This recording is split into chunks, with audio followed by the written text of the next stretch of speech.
देखो next question है 30।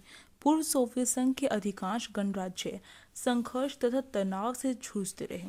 उदाहरण सहित उत्तर दीजिए। पूर्व जो सोवियत संघ यानी कि अब सोवियत संघ का विघटन हो चुका है और अब जो सोवियत संघ नहीं रहा है, तो उससे पहले जो पूर्व सोवियत संघ इसलिए लिखा गया है कि सोवियत संघ जो पहले था सोवियत संघ, जिसे वर्तमान में जो सोवियत संघ के पास जितनी भी शक्तियां थी वो सारी सारी वर्तमान में रूस को दे दी गई है। तो पहला जो सोवियत संघ था उसके जो गणराज्य थे यानी कि जो उसमें शामिल हुए थे वो संघर्ष और तनाव में जूझते रहे थे। तो इसका एक उदाहरण देके हमें ये बात को स्पष्ट करना है।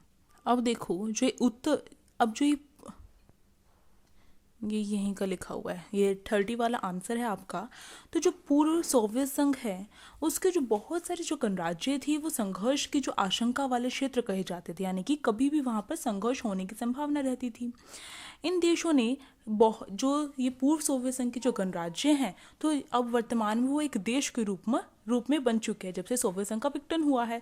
तो इन देशों ने क्या सहा है, गृह युद्ध सहा है। यानी कि गृह युद्ध क्या होता है, गृह मतलब घर, अपने घर में ही युद्ध होना, और एक देश के लिए उसका घर क्या होगा, उसका देश ही होगा। तो देश में कोई भी लड़ाई झगड़ा युद्ध होना, लड़ाई झगड़ा ना कहकर हम इसे युद्ध ही कहेंगे। तो युद्ध होता था, गृह युद्ध होता था इन क्षेत्रों में, इन गणराज्यों में, और जो बगावत की जो मार है वो हमेशा झेली है। इसके साथ साथ यहाँ मानवाधिकारों का व्यापक उल्लंघन होता रहा है, यानी कि लगातार उल्लंघन होता रहा है मानवाधिकारों का।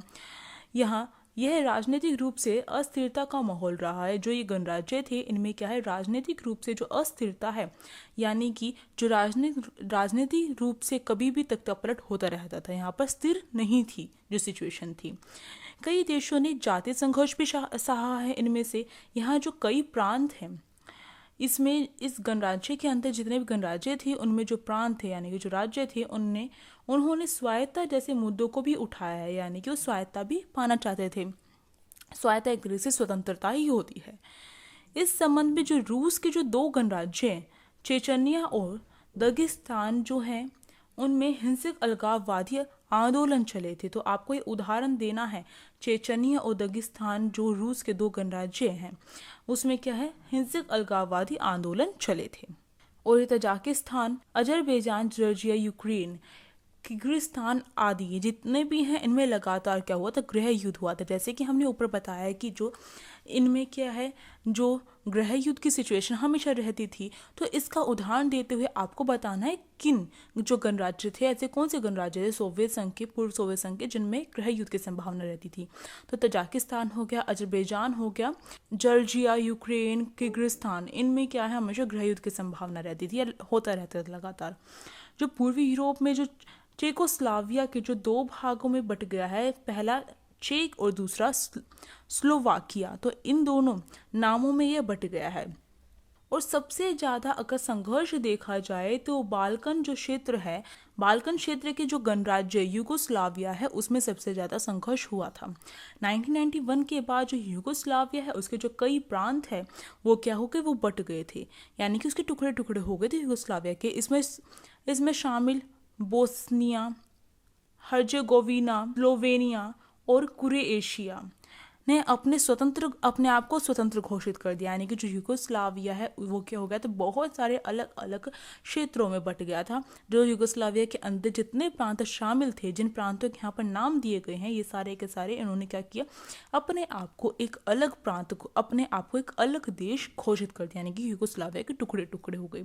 तो इस तरीके से जो पूर्व सोवियत संघ है वो हमेशा क्या रहा है, वो हमेशा उसमें संघर्ष होता रहा है और उसने हमेशा क्या है, इसकी मार भी झेली है। तो ये इसका एग्जाम्पल के साथ ये हो गया इसका आंसर। अब अगला इसके अथवे में क्वेश्चन दे रखा है, जितने भी आपके 6 नंबर के क्वेश्चन होंगे उसमें आपको और हमेशा ऑप्शन मिलेगा, तो इन दोनों में से आपको कोई एक करना है। अब देखिए ये वाला क्वेश्चन दे रखा है, सोवियत संघ के विघटन के किन्हीं 6 परिणामों की व्याख्या करनी है। ये आपका मोस्ट रिपीटेड क्वेश्चन है। ये हर बारी आपसे कभी ना कभी पूछ लिया जाता है, चाहे वो प्री बोर्ड में पूछा जाए, चाहे वो बोर्ड में पूछा जाए। यानी कि इसकी जो पॉसिबिलिटी है वो बहुत ज़्यादा है, या फिर कहा जाए ये बहुत बार पूछा गया है और हमेशा ज़्यादातर ऐसा होता है ये क्वेश्चन आपका पूछ ही लिया जाता है। तो आपको ये करना होगा। और इसे मैंने बहुत अच्छे से एक्सप्लेन कर रखा है, आपका जो चैप्टर 2 है उसके अंदर, उसकी लिंक आपको डिस्क्रिप्शन बॉक्स में दे दी जाएगी। तो आप वहाँ पर जाइए और जाकर इसको अच्छे से तैयार कर लीजिए। अब देखिए जो आपातकाल, ये 31 वाला क्वेश्चन देखिए, आपातकाल के दौरान देश में किस प्रकार लोकतांत्रिक संकट उत्पन्न हुआ। तो उत्पन्न हुआ इसका मतलब हमारे देश में जो आपातकाल लागू हुआ था 1975 का, उसमें जो लोकतांत्रिक संकट उत्पन्न हुआ था उसके बारे में हमें यहाँ पर बताना है, उसकी व्याख्या हमें करनी है। और ये 6 नंबर का क्वेश्चन यानी कि 6 पॉइंट आपको बताने होंगे।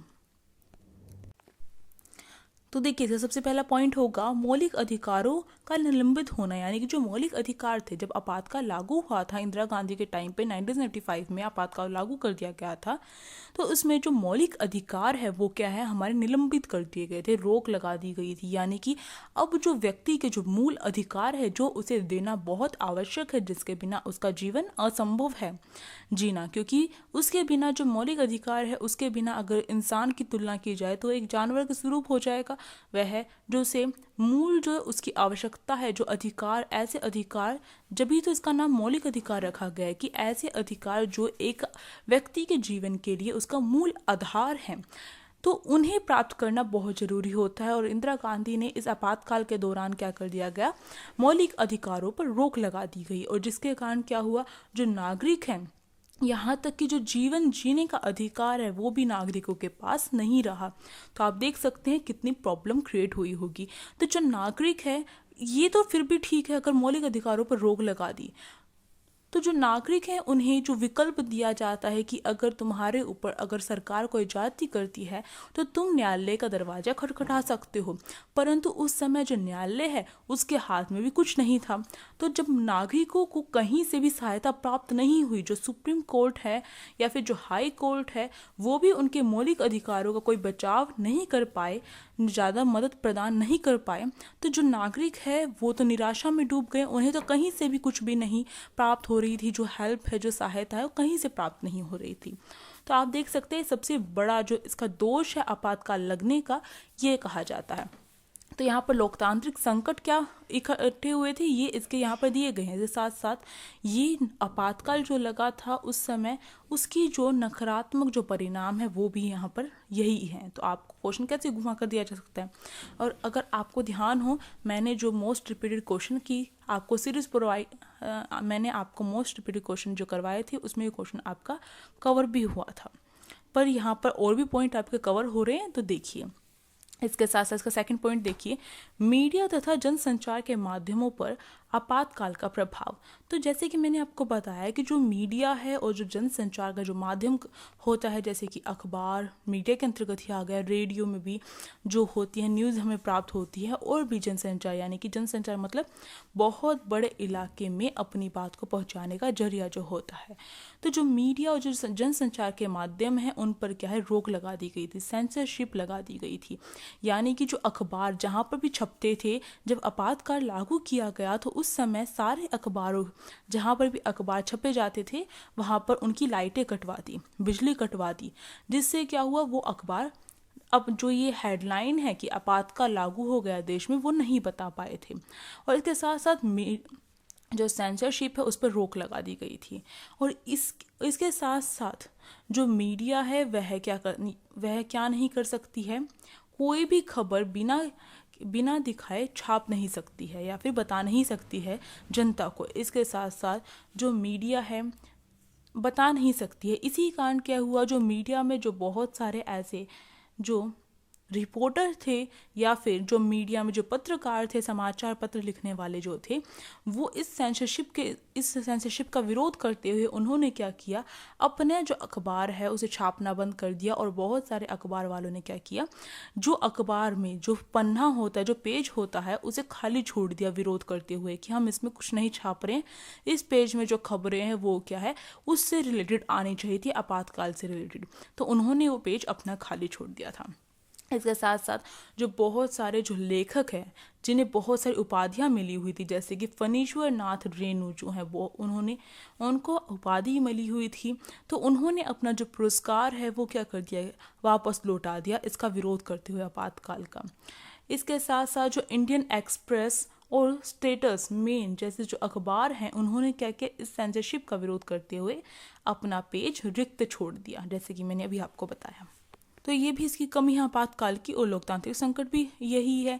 अब देखिए जो विपक्षी जो नेता है, विपक्ष पर राष्ट्रीय आपातकाल का प्रभाव, ये इतना पॉइंट आपका बन गया।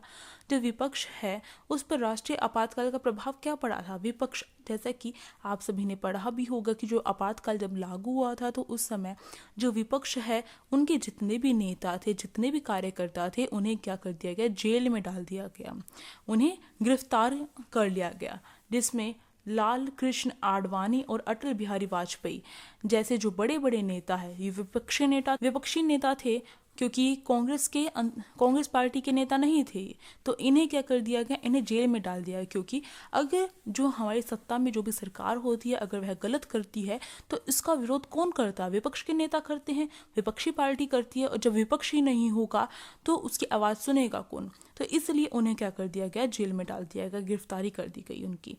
और इसके कारण जो बहुत सारे जो नेता थे उन्होंने क्या किया, अपने आप को भूमिगत कर दिया। भूमिगत करने का मतलब क्या होता है, अपने आप को कहीं ना कहीं छिपा लिया, चाहे वह तहखानों में छिपाया हो, चाहे वह घरों में छिपाया हो, या फिर अपना जो भेष बदल कर अपनी असली पहचान को छिपाया हो लोगों के सामने आने से। तो इस तरीके से बहुत सारे जो नेता हैं उन्हें भूमिगत भी होना पड़ गया, इस डर से कभी हमें भी गिरफ्तार ना कर लिया जाए। तो ये असर पड़ा कि कोई भी विपक्षी नहीं था विरोध करने वाला। इसके साथ साथ जो सरकार ने राष्ट्रीय स्वयं सेवक संघ जैसे जो संगठन हैं और जमात इस्लामी जैसे जो सामाजिक संगठन हैं उन पर भी प्रतिबंध लगा दिया था कि वो इस आपातकाल का विरोध ना कर सकें। साथ ही साथ सरकार ने जो निवारक नज़रबंदी कानून है, यानी कि जो और जिसके विरोध करने के लिए हड़तालें भी हुई थी और सार्वजनिक आंदोलन भी किए गए थे। तो ये निवारक नज़रबंदी कानून क्या था। निवारक नज़रबंदी कानून का मतलब होता है कि जो सरकार है अगर उसे किसी पर शक हो जाता है तो उसे क्या है, जेल में डाल देती है। तो ये निवारक नज़रबंदी थी।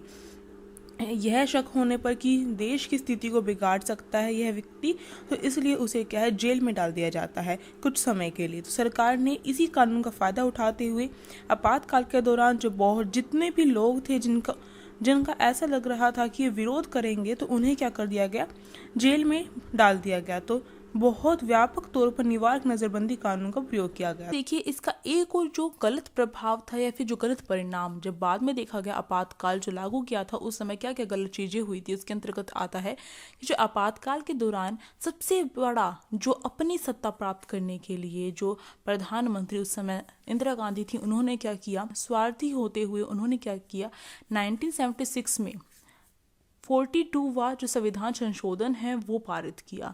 और इसके तहत संविधान संशोधन, आप सभी को पता होगा, संविधान में कुछ भी चेंज किया जाता है तो उसे संविधान संशोधन कहा जाता है। तो उसके तहत क्या किया उन्होंने क्या किया, प्रधानमंत्री, राष्ट्रपति, उपराष्ट्रपति का जो चुनाव है अब उसे न्यायालय में कोई भी चुनौती नहीं दे सकता है। इसका मतलब है न्यायालय में जो प्रधानमंत्री के चाहे वह कैसे भी चुनाव हो, चाहे उसमें कोई भी घोटाला क्यों ना हो, पर उसे चुनौती कोई भी नहीं दे सकता है न्यायालय में, कोर्ट में। तो इसके साथ साथ उन्होंने एक और कदम किया, 42वां जो संविधान संशोधन है उसके तहत देश की जो विधायिका है उसकी अवधि 5 वर्ष से बढ़ाकर 6 वर्ष कर दी। तो ये बहुत गलत किया था, जिससे कि पूरा का पूरा जो सिस्टम है सरकार का, जो शासन का, वो बिल्कुल हिल गया था और ये अपने फायदे के लिए किया गया था। तो इसी के साथ ये क्वेश्चन यहाँ पर ख़त्म होता है और इसके आगे के जो क्वेश्चन हैं हम नेक्स्ट वीडियो में करेंगे जितना हो सकेगा हमसे, क्योंकि क्वेश्चन ही आपके काफ़ी बड़े हैं, 6 नंबर के हैं। और आपको क्या करना है, हर क्वेश्चन को देखकर नहीं छोड़ना है, आपको क्वेश्चन देखना है और उसके बाद उसे लिख कर देखना है, पॉइंट बनाकर, जैसे आप एग्ज़ाम में लिखते हैं। अगर वीडियो अच्छी लगी हो तो लाइक, शेयर एंड कमेंट करके बताएं कैसी लगी। चैनल पर नए हो तो आप मेरे चैनल को सब्सक्राइब भी कर सकते हैं और साइड में जो बेल आइकन है उसे प्रेस करना मत भूलिएगा, जिससे न्यू वीडियोज़ की नोटिफिकेशन आपके फ़ोन में आ सके। Thank you.